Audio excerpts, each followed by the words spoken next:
Neil, tough afternoon, obviously with a defeat, but lots of positives to take from today. Blooding through the youngsters, and obviously minutes for Oisin Smith, who came on last week, and obviously the new lad, Callum Whelan.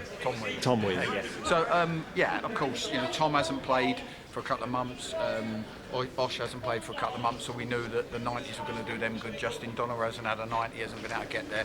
We knew that. Obviously, the two young lads come in and both acquitted themselves really well against the playoff team who played their strong team. And the difference between the two teams, there wasn't bundles in the game, for spells. The difference between the two teams is one team's got momentum and got results on their side and playing well and feel like they can win every time they go on a pitch, a little bit like us last season. The other team's fighting for a victory, fighting to try and turn performances into victories, and I saw it today. The amount of good places we got in and then overhit, underhit, chose the wrong ball, and that comes from sometimes a little bit of confidence, a little bit of belief that we've got to instill, but it's only going to come from winning games. We can work on the training field.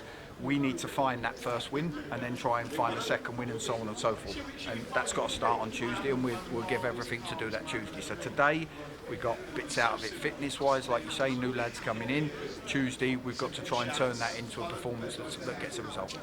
And given, you mentioned the new lads, and given Tom, not Callum, had only really had one training session with the lads. How do you feel he fit in? I thought that first half performance, especially, really tidy and in the middle of the park. Yeah, no, absolutely. I know what I'm going to get from him. Like I say, they're coming into a team that are looking or fighting to try and get a result, and the quality of our play that's normally there isn't there. We're not hitting targets when we get in on goal, that final pass being overhit, stuff that we took for granted last season.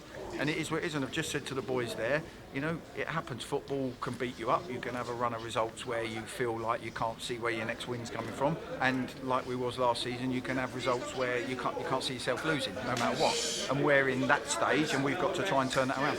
Yeah, and I think from the patterns of play, especially in the game, like you said, there wasn't too much to choose between the sides. Obviously, losing the goal on the stroke at half time is always a tough one to take, and it is those fine margins, isn't it? If Dallow kind of goes the other side of the post, we're right back in the game, aren't we? Yeah, and then, like I say, when things aren't going your way, every free kick-off shot goes in, deflects in the second goal. So everything you don't quite get right punishes you, and when you do get your moments, you can't take them. So that's where we are, but it doesn't mean we're a bad team. It just means we're a team that have got to find their mojo again and find that rhythm. But the only thing that's really going to do it is winning a game of football. So we've got to just put everything we can in a busy schedule now. We've got 3 home games on the trot, and we've got to put everything we can into trying to win a game of football. Yeah, for sure, and obviously it's a quick turnaround on Tuesday. I suppose one of the big positives was Joel Shamrock and Kyan again playing, and that just goes to show, doesn't it, if they are playing well in the elite, there is that pathway to the first team. And how encouraging is that if you're a young player? Obviously you've been there yourself.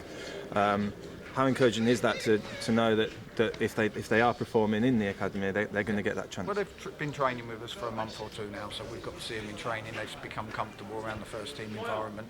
Obviously, where we've had a lot of injuries and players have been called back from loans and stuff, our squad's got depleted a little bit, and then these boys have had the opportunities because of that, and then they've had their chances in the games today. So, like I say, there's physically lots of positives. We've got through it, touch wood, with no serious injuries. We've got Justin Donoghue 90, the 2 centre midfielders got 90, and we've managed to, at the same time, Barney and Josh Kelly had tight hamstrings, so we've managed to just manage their way through the game. And now we've got to bring that all together and try and get a result on Tuesday, which is important.